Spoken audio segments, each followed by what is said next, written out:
everyone. Welcome to day 2 of Cartoon Crossroads Columbus. I'm Caitlin McGurk, Associate Curator and Assistant Professor at the Ohio State University Billy Ireland Cartoon Library and Museum. This is my cat Zeke over here. We'll see how long he lasts in this frame. With me this afternoon is someone whose work I deeply admire and whose friendship is one I am so grateful for. Josh Baer has worked as a cartoonist and illustrator for the past 2 decades. His books include THETH, Raw Power, RM, Black Star, and THETH Tomorrow Forever, which was actually just nominated for an Ignatz Award for Outstanding Comic.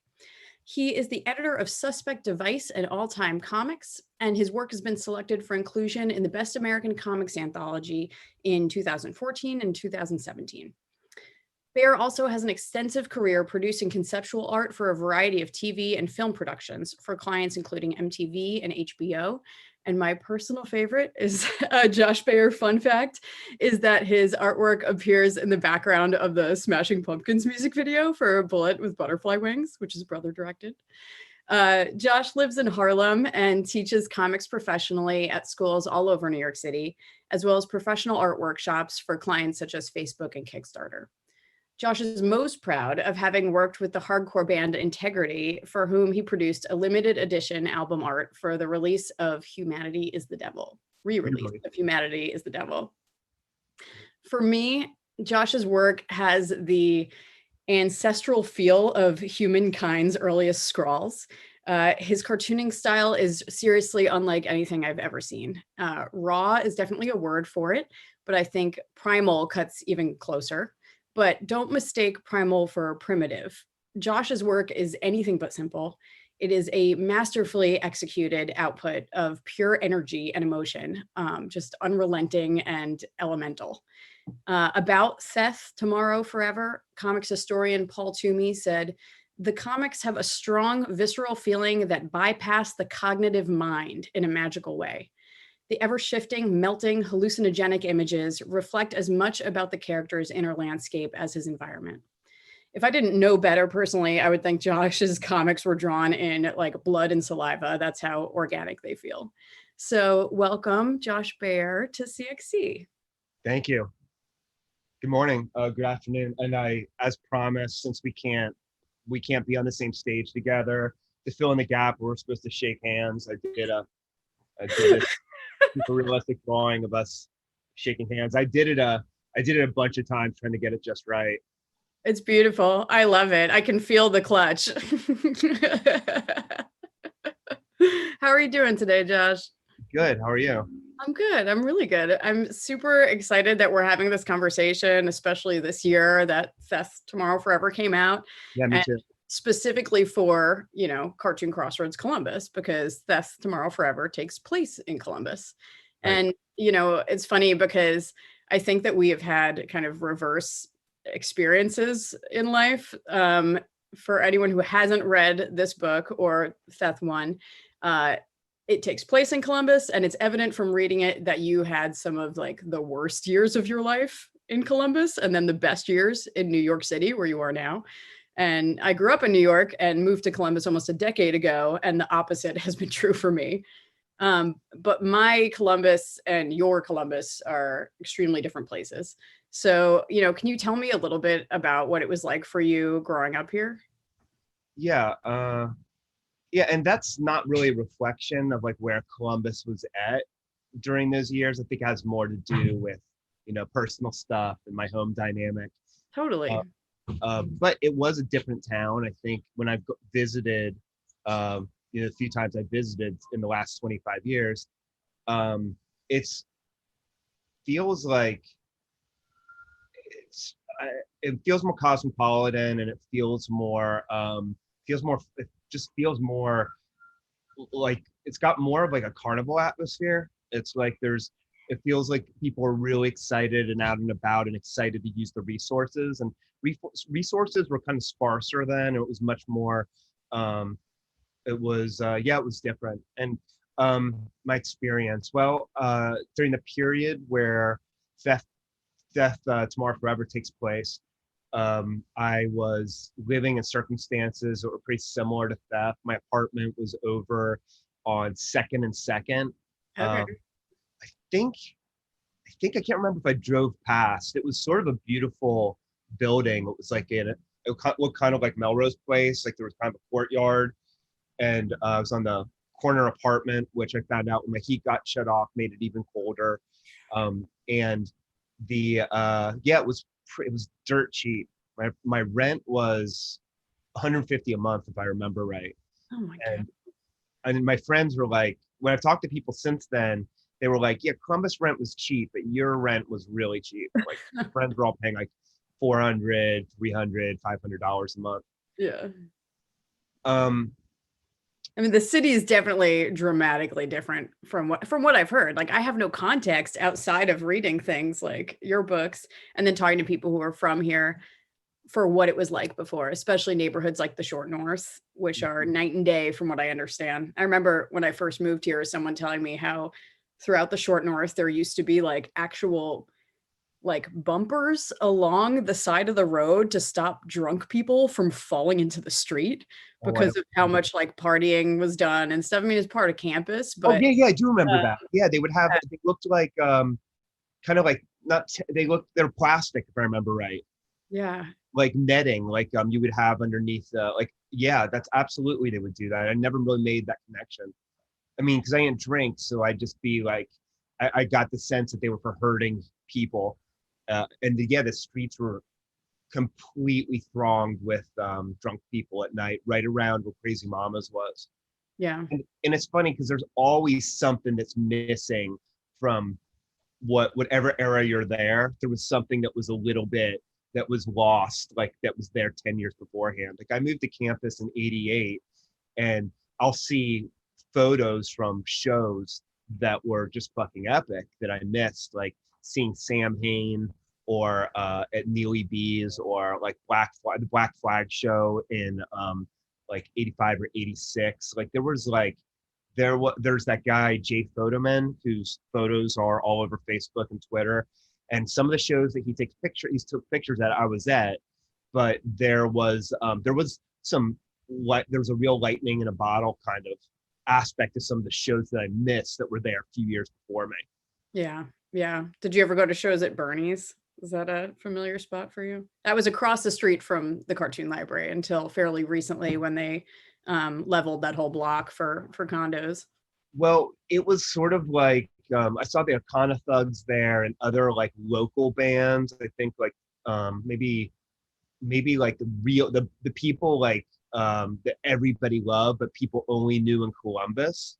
I saw there, but my favorite Columbus local band was Soul Scrape, and then they eventually became Overjoy, and my friend John Flesher sang for them, and I thought they were like a world class band. They were like the Swans.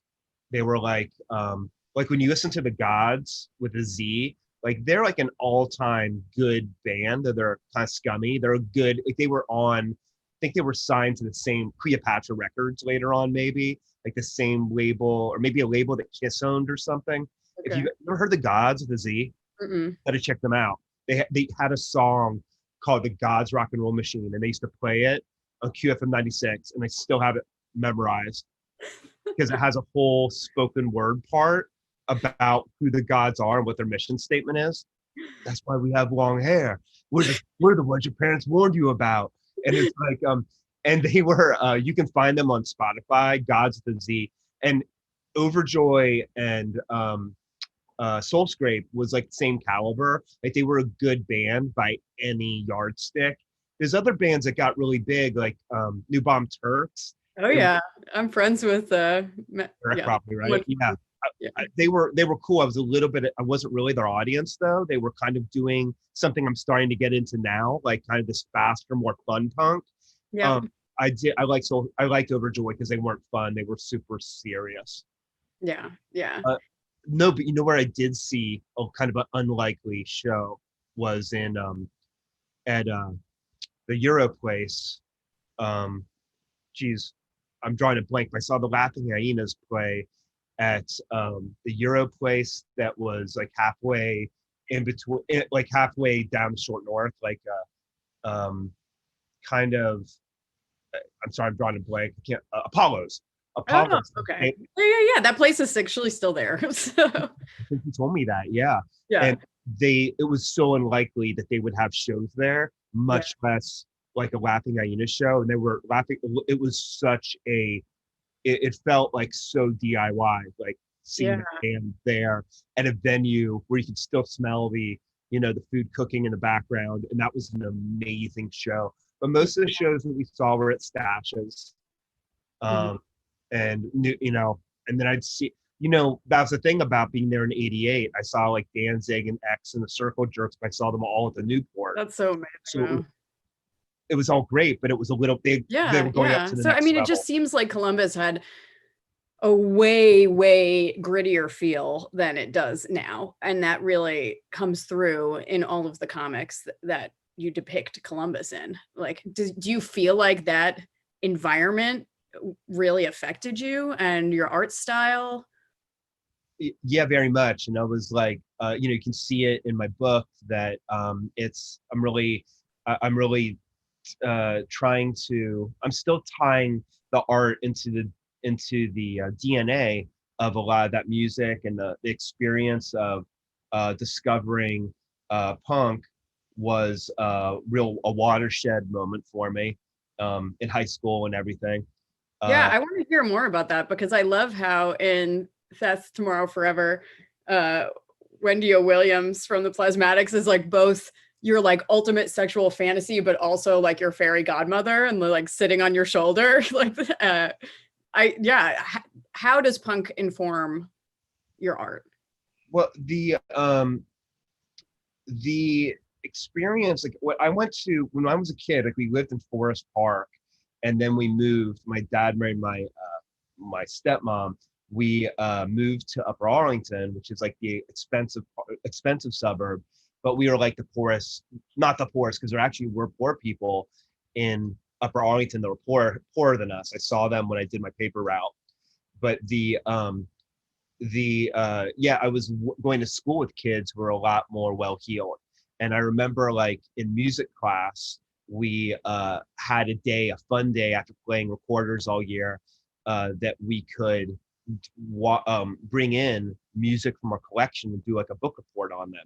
And I was like, I'm 12 years old. These kids have a music collection. And sure enough, they did. So like this one kid in class, you'd have these jock kids coming in, and it was like their day to talk about Def Leppard. And they had like a sleeveless British flag t-shirt and a bandana and every Def Leppard album. They lined them up. And I remember being like, trying to tell the difference between Rick Springfield and Bruce Springsteen, because I always got them confused.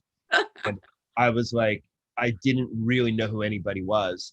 And I thought there was something kind of wrong with me that I didn't really love like music. I mean, I liked like Jump by Van Halen and other shit that everybody was into, but I didn't really love anything. I thought, and then when I discovered certain bands, it was in high school when I was like 17.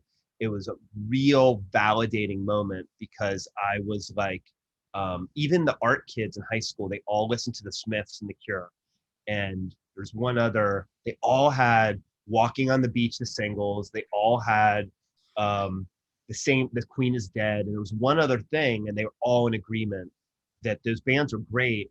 And I was like, yeah, I don't know. That's cool. It seemed the new wave stuff is kind of okay. And then I discovered the Birthday Party and the Gun Club, and I Mm. was, what's his name? Mark L. Lang, the guy from Screaming Trees, just wrote a book, and Mhm. he has a beautiful passage about discovering the Gun Club, how it was like, um, he had a lot of passion for it. It's like, this is music that was like written in blood, that was like exactly what I wanted to do. And Yes. I remember being like, really being truly falling in love with that music. Yeah. And then being like, well, cool, this stuff is good, and Gun Club is obviously good. A lot of hardcore I still thought was kind of dum-dum music. And then I started to slowly be like, I discovered the Birthday Party. And I was like, whoa, I'm like, okay, maybe I can listen to shit that is this hard if somebody that's intelligent is doing it. Mm. And it was because it was obviously an art project. It was obviously, when the lyrics were strangely like a meditation on language, Oh, and yeah. sort of bringing it back to a real, yeah. And it was And then I was like, well, yeah, okay, so I'm into this stuff. All the dudes running around with like shaved heads. I don't know why they're so passionate about a lot of this other music. And then slowly one album led to another, led to another. And I literally would walk around when I was at CCAD for a year in 88. I remember, I don't think I had a Walkman, but I remember being so obsessed with the birthday party that I would like walk around like when I wanted to put myself in a better mood or try to kind of block out what was around me. I'd like kind of repeat the lyrics like over and over again.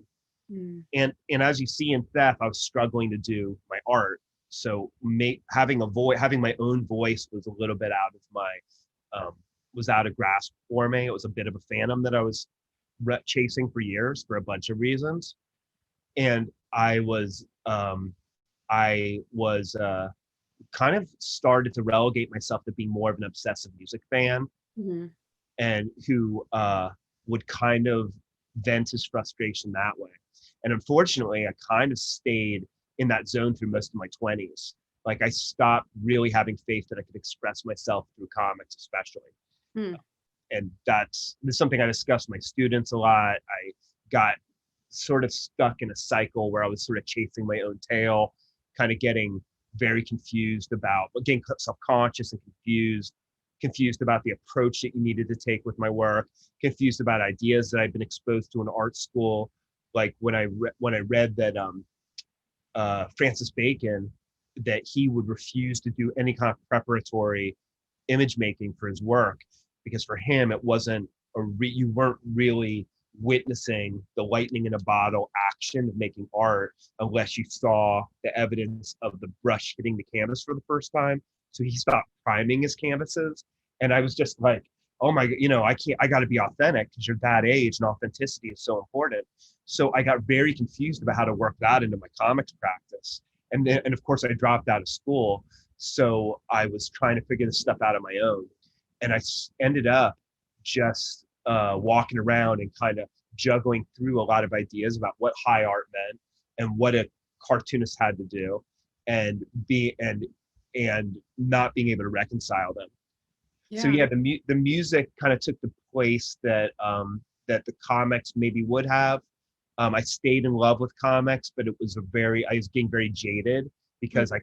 it wasn't a simple matter of looking at the comics and then sitting in your house and doing them. So that's what I really wanted. But I kept on imploding.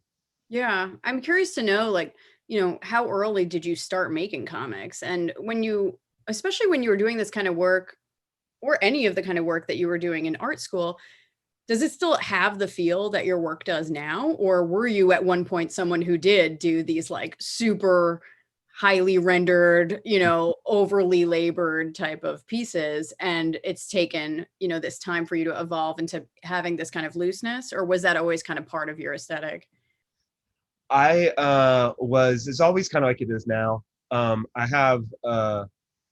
I have like very few comics from when I was a kid, but I actually drew comics pretty obsessively as a kid. In my house, my brothers were unusually like perfection oriented about comics. So my brother Sam, who you mentioned before, who became like a big creative person in the real world. He was a music video director, a film director, and a commercial director. And he was kind of the sort of the patriarch of the house in a lot of ways. And he would do these really detailed comics they had to be like 20 pages at least. Mm. They're usually like 25 if I remember. They had to be fully inked. They had to be colored. And so Wow. when you'd see my friends at school would come in with the comics that were just in pencil, and I'd be like, they'd be 5 pages, and I'd always think that's not real. This is what a real comic looks like. So when I started doing comics, I also had to do that. And and of course you're always comparing yourself. We talked about 1988 Columbus comparing itself to 85, and 1994 Columbus comparing itself to 88, and 2005 Columbus comparing itself to 95, and looking at what's missing. And there's a similar, I was always thinking my stuff was a horribly average version of what my brothers were doing. Mm. My brother John did them as well. My brother Dan did them too, but less so, probably because we all shit on him so much for his stuff not being like, he was kind of better at school and we kind of needed art more. And Yeah. so I even though I was a younger brother, I was always telling him his comics were shit. I was a real asshole about it. And he might have cultivated more of a practice otherwise. But it's kind of a group dynamic thing too, is that usually, I mean, I got my share of being the odd man out as the youngest, and the stupidest. And we'd all pick on each other. So It was three boys, four. four boys. Oh my gosh. Okay. Yeah. And so I gave him, I think the other brothers did too, gave him a lot of we all gave each other negative reinforcement, except for Sam, because we were all scared of him. And then he would, my brother John too, who I was scared of as well, he would do comics, and they were amazing as well. They were really, and I deal with them a lot in my new book, but they were they looked like they had this kind of like crude early Christian, like artwork quality to them. Like Huh. they were really wonderful, and none of those exist anymore. Very folk art looking, kind of like a cross between like kind of Chagall like, and they were very obsessive and angry and great in their own way as well. Hmm. So my stuff looked like that, and then I became a high school. Well, then my parents stopped letting me do comic books because, which was sort of like a punitive measure. Like you're not. Yeah, I was curious well, in general, how much of Theth is really exact to your life story, but also like, His parents are was letting there me. art encouragement? I mean, were your parents artistic? Like, or you guys just kind of got that on your own My and mom fed off each other? my mom was a painter, and Mhm. she was I think she was a fashion illustrator major in college, or that was a minor. Yeah. And she was very art friendly, but she passed away when I was 4. And uh, we all loved art. We're obsessed with comics. My dad would have bursts of anger about it, but in most ways, he would look the other way when I did my comics. And then my stepmother married. The parents in theft are less mean than my parents, because it's not. I don't want to be one of those narratives where you're charting up all the injustices, but it imbalances the narrative if I really get into like what they were like. But they were they were like, you're not allowed to do these. At one point they tried to bargain with me and say that I could only do comics if they're educational, and if my dad like wrote up a bunch of rules, like I could only have them use powers if the powers like made sense scientifically. Hmm. And it was like really sad. You're not supposed to put you can put in like sort of impose limitations are really positive for your work if you really are, if you're a mature artist. Sure. It's Yeah. Not at you that do age though. you do it too early, and it's sort of like the kids just like, why I'm not even going to bother doing this. So they stopped me pretty cold from doing work. And then as I got to be like 17, maybe even a little bit younger, I started to be like, fuck them, they can't watch me every minute. And I did one long narrative when I would think I was 16. Um it was pretty like it was like very kind of art, more like on the arty end of things. And then when I discovered Raw Comics and Mark Bayer, I started doing stuff that I wanted to look really primitive, and did a couple of comics in high school, right when I was getting out of high school, that were flat, with all the heads looked like had a kind of a Easter Island like flat graphic Mhm. quality to them. And Yeah, some of that stuff still exists. that's cool. And it's interesting because well, CCAD is a big part of CXC. They now have a comics and narrative practice or something like that. I can't remember the exact term for it, major. And it's one of the only schools in the country that has one. But I know from stories, even from someone like Jeff Smith, who went there briefly, that was not always the case, that they were particularly accepting of it. So, I mean, what was your experience like in art school? And was your only experience with art school early on CCAD? I know you got a degree much later. Yeah. Yeah, it was. I went to school. I had like a partial scholarship, and my grandfather had he had died in a car wreck, and he had left me some money. So I used like I think the tuition was like $12,000, and I had to pay like $6,000, and then I didn't live in the dorms, or else it would have been 9,000. Yeah. And I does that sound right? Yeah. And I went there for a year. Um, yeah, it was the teachers did not. I wouldn't say I had anybody uh frown on comic related artwork. It was more like there was a complete absence of its Yeah. presence at the school. I had a painting teacher who one day said, you know, that he was friendly towards comics, and they thought a lot of Art Crumb's work was really beautiful, but it wasn't exactly the same as having people really cultivate, you doing comics in school.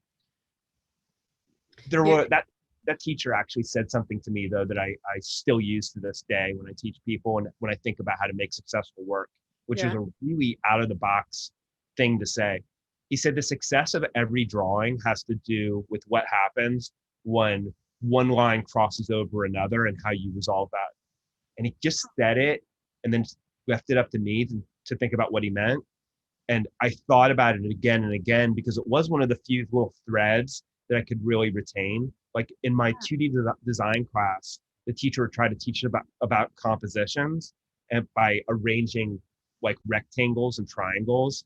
And I honestly had a lot of cognitive dissonance in that class, and for years thought that I couldn't understand composition. And so like I'm 50 now, and it's only like this year that I can genuinely talk about like understanding what it like why it works when you have 3 vertical slashes and 2 sort of slightly diagonal horizontal slashes, and relating to Franz Klein and things like that. And she would talk about grouping shapes, and I never could figure out she could never really make it come alive for me, and I hated the assignments. Yeah. That though the teacher said about the line, I went back to again and again. Hmm. That's so interesting. Yeah. I mean, were you at that point going to like places like CMA a lot, or experiencing a lot of fine art, and did any of it Oh, kind of Columbus like Museum. sorry, Columbus Museum of Art, our local abbreviation, CMA. I mean, did any of that kind of like really latch onto you? You mentioned Francis Bacon, so Yeah, George Tucker, and I looked it up the other day. This image that George Tucker did. People who don't know, George Tucker is like up there, Paul Camus and Thomas Hart Benton, and Charles White as being like this amazing example of the social realist movement. And when I was a kid, I would go to the museum on class trips and whatnot, and the George Tucker piece always stood out to me. It looked kind of like a cartoon, and the image that's there, I just looked it up and saw that it's still owned by the museum. Whether mm, it's still being displayed there, I don't know. And it was, or it's housed by the museum. They don't own it. And it's an image of a man on a ledge, kind of looking down at the viewer. And it looks like nothing else. But his body language and the kind of Diego Rivera, his mhm, stuff has a real sense of like having an outline. mm, Um, not to the point where it looks like a cartoon, but you can see it in his original work. He'll do a full black charcoal outline around everything and fill it up with paint. And mm. that gives it, that look gives it a certain feeling that relates it to comics. And Tucker stuff has the same feeling. It's very, it's so yeah, that experience jumps out at me. Yeah. Can't Uh, say, can't say a lot of the other pieces that I really had the bandwidth to appreciate them. Sure. Yeah. I mean, that makes me really want to go and see if they have that piece currently in display. I'm gonna have to find out exactly which one it is. But yeah, I mean, so in Seth Tomorrow Forever, one of the opening scenes is Seth like being drawn to this particular comic book cover that is it supposed to be Dick Briefer's Frankenstein? And was that what it actually was for you? Yeah, it was. There was a few comics that I wanted to play with. You can't when you're writing, of course, especially something that's not autobiography, but what I think Daniel Clowes had a really good description of his work, his early work, being like emotional autobiography. Yeah. It is yeah, you pick stuff, you make some stuff up and you recreate some stuff. And there was a bunch of comics that had that I could have substituted for the Dick Briefer comic. One I considered doing the Mr. Monster Presents issues that reprinted Jack Cole's work, Hmm. because they both had a similar effect on me. I was exposed to Pettibone's zines. I was exposed to magazine called Chemical Imbalance that I got at Singing Dog Records, which just shows you like what a cultural resources record stores were. Oh That yeah. that magazine is where I saw Joe Coleman, was further exposed to Pettibone, further exposed to Panther, who I'd probably seen before, but I saw even more of his work. He had a portrait that he did of Philip K. Dick's. People that aren't around anymore. Like there's an artist whose name is like Y27 or something, just numbers. And he did amazing punk rock art that was reprinted in Chemical Imbalance. But as for the Dick Briefer comic, yeah, that was a real thing. I didn't find it on the newsstand. I found it at Monkey's Retreat Records. So Hey, yeah, that's awesome. Those guys are still around and they're part of CXC most years. They sell back issues and stuff. the original guys, Yep. wow, I'd love to see them again. They were wonderful to me. They Yeah, were, they're great. I mean, and I said records, I meant comics, Monkeys Retreats comics. Yeah, they were around all the time. I never bought a comic. I would never steal from them, but Oh, I would go in and just read their fucking comics from one after the other. And it was horrible. And they were nothing but not benign to me. I mean, Julie Duché, I saw her stuff there. So now you're doing a little bit later because that was more like 90, 91. yeah. And Steven, they had a great underground section. And again, between them and the record stores, you could be exposed to stuff that was very significant. It was part of movements that were really happening other places other than Columbus. Seeing Pettibone stuff, like Pettibone stuff I never saw in stores, but friends would pass it on to me. And I saw like stuff that was probably from like 86. I saw like in 88. So it was still very recent. And that was all the stuff had the same cumulative effect. It was brilliantly inspiring, but also very crushing. And I had all these moments that are recorded in Theft that are Theft Tomorrow Forever is very much about the kind of dream that we have, that kind of American um, uh, self-invention story that Mm.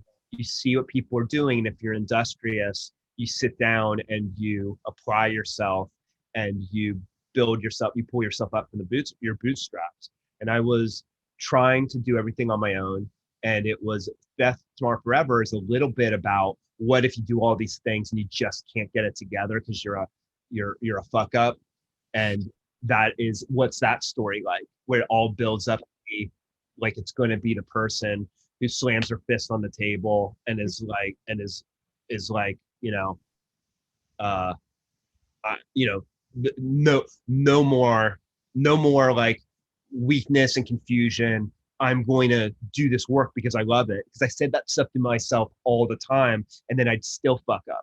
It's such an accurate description or depiction of that struggle. Like, I especially love everything where in Theft Tomorrow Forever at the diner, where it's like, looks like you're just kind of moving papers around. Like, that's literally what I do every time I'm trying to work on like a writing project or anything. Yep. I mean, people can't see the subconscious part of that process, but I think you capture that really, really well. And I mean, yeah, exposure to all of that different art aesthetics. And I'm just, you can really feel Seth walking around Columbus and like having this music blasting and also having these comic book images going through his head. And just the way that you are able to capture how that works out in the subconscious of this character in the same way that it worked out in your own subconscious is fascinating. I mean, I think everyone who has any kind of artistic or creative lean has those kind of things. For me, it was like the covers of different VHS tapes at my local store that would like burn into my brain and they're still there.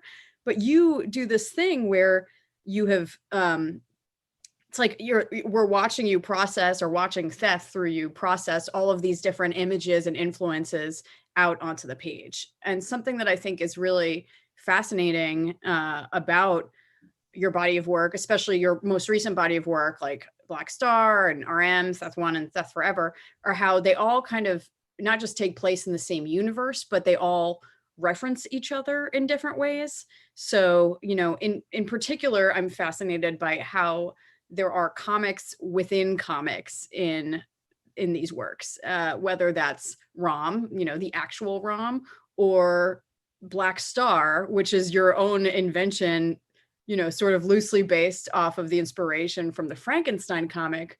But, you know, Black Star is the comic book that Theth steals in the beginning of Theth River, and then it's also a comic book that you put out. So how did you do this? How did you conceive of this? Like, and by the way, if you hold it up again, I should give Jeff Test, it did the cover. I colored it, but Jeff Test did the cover for that book. And Jeff Test is somebody I discovered on Instagram. And then through a confluence of, I fell in love with his work, and then found out that he was from Columbus. oh, really?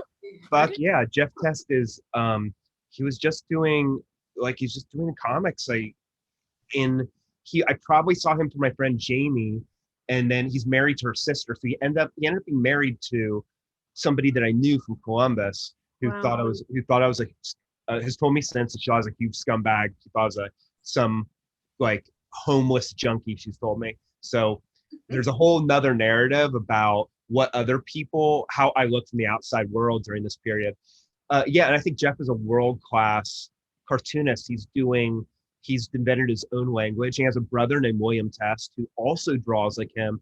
So they're, get them to be, I don't know. I'm sure they will get themselves involved in the festival if they haven't already. Yeah, I don't know them. That's cool. Beautiful work. I actually wrote Jonathan Lethem, who he accepted my work into Columbus's, you know, America's Best Comics, and he was the editor of the first issue I was in, and I wrote him and I was like, hey, check out this Jeff Test image because I know you like Omega, just Steve Gerber's Omega, and Lethem went crazy for it, and I think he commissioned Jeff to do a piece for him.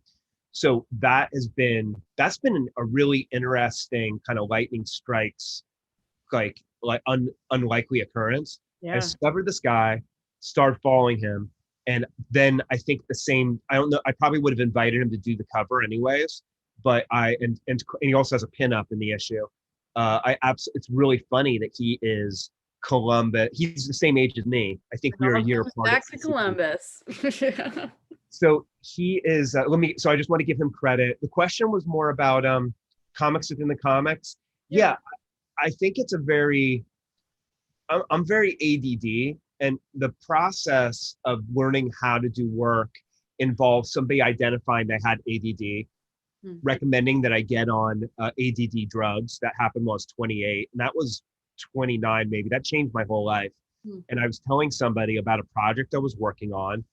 I was writing a letter to somebody. It was really important, and I described to them, I just have all of these pages strewn about my house, and I just keep on looking at them. I don't know how to organize it. And they said, and so that ended up, they identified the ADD as being a core element of the disorganization. And when you have ADD, you very much have like a sort of a circus of distractions swirling around where you know, the core of where your focus should be. And when you get on the drugs for it, like I did, you're able to zero in on the focus and still have that circus going around. And I think that when I'm working on my projects, I'm always thinking about a sort of another narrative circling around it. And it ties into ideas like Mad Magazine, where they used to do the gutter stories, and Harvey Kurtzman, who always had the chicken fat, like the kind of detailed stories going around his art. And then Joe Coleman also had that. When he would do a portrait, he would have like a circle that you could read that wove together a biography or a backstory. And he was kind of saying, look, these two things are equally relevant. When you look at this painting of Charles Manson, looking at him going through the reformatories and his work, images of his tattoos and him discovering acid are all, and images of Jesus with a sword, they all relate. And then you can look at the painting like a comic, you can look at it as like a portrait. So the idea of a frame around a frame around a frame has always been something that has been really true to my heart. Yeah. So when I started the way that Theth appeared was sort of was I was doing ROM as a adaptation after I got out of art school. I was like, I don't have an original idea, so I'm just going to do an adaptation. I was inspired by Ron Rege's adaptation of a 1960s Spider-Man story, and I still am very interested in that. And anybody who's out there who's trying to get your practice together, I always say, I said recently in an interview, if you don't have an idea, copy something, do an adaptation of an old movie or an old TV show. I actually thought seriously about adapting an episode of Three's Company instead of ROM before I got into ROM. And I always say, like, I'd love to see, Sammy Harcum like adapting like an episode of the Golden Girls or something would be fascinating, or whatever other artist. So so I started doing ROM, and while I was working on ROM, I'm like, this comic came out in '82. I changed it to 80 for the actual finished book. I started thinking about where I was at when I was 10, 11, 12 years old. So I did, Theth kind of popped out of nowhere because I decided to do a sort of a break at the end of the book where I had the character who was reading the comic that you're reading. And then I did 12 pages about a day in the life, or 18 pages of him going to school, where virtually nothing happens, but you get a portrait of who this kid is. And then I went back to him, and when I did Theft for Retrofit Comics, that I wanted to have, I also have him reading comics, and I did Mr. Incompleto, which is supposed to be the comic that the character's reading. And you can buy that separately, and it's supposed to be a companion piece to the book. They actually look kind of nice together, and the covers sort of complement each other. And I continue to do the same thing today. That's amazing. It just seems like so much to, I don't know, you have a specialized brain to be able to organize all of that and figure out how it's going to weave together. I don't know if you're working on all of them at once to do that or what, but it's incredible to me. And another thing that I really love that you do that is like a through line in all of this recent work is how a lot of the same like images and shapes, but also particularly like recognizable characters show up. Like Nancy and Little Orphan Annie's hairstyle appears throughout on like random characters' heads. And Yeah. then, the sort of Frankenstein long nose face comes up a lot and stuff. Like, is there like a deeper meaning for that? Or is it more of just like a reverential, like Easter egg kind of a thing? I think it's all of those things, I think, like callbacks, like they teach you that in improv, like you have callbacks, and they're kind of satisfying for the audience. It's more like I teach, I'm always teaching. I'm always teaching beginning classes. And one of my earliest assignments that I got from Tom Hart and Matt Madden and Jessica Abel at SVA was to take two random comics and appropriate, old characters for new ones. So they taught us to take a nose from one and a mouth from another. I don't do that, but I tell people to take one character's hair and another character's face. And if you do it from an unobvious source, like something that's not like, not people isn't hot right now, then it is a nice kind of callback to art history. Yeah. If you look at Johnny Ryan's designs for Blecky Yuccarella, he clearly took like Nancy's hair and plopped it on another character's face. Probably Lodi McGee is also a mix of different characters. When you look at other characters, when I have to introduce a new walk-on character, I have no idea how to make them look different just out of my head, or not as much of an idea that I'll get if I look at older comics. So my new comic that I'm doing right now, the one about S.K. Wilson, I just fully put Annie in the comic because, which is a little bit of slightly creatively bankrupt because I have used her so many times, but I also just, it was just like where I was like, it's okay to do what's convenient sometimes. Oh yeah, and I love it. I mean, it just accentuates that feeling that this is all just some kind of like subconscious, like mixed thing that's coming out on the page, you know? I mean, in a way that your comics always feel so kind of natural and like I've said, like not overly rendered and just really raw. I mean, are we gonna see more theft stories in the future, or do you feel like you've kind of like played out what you wanted to play with him?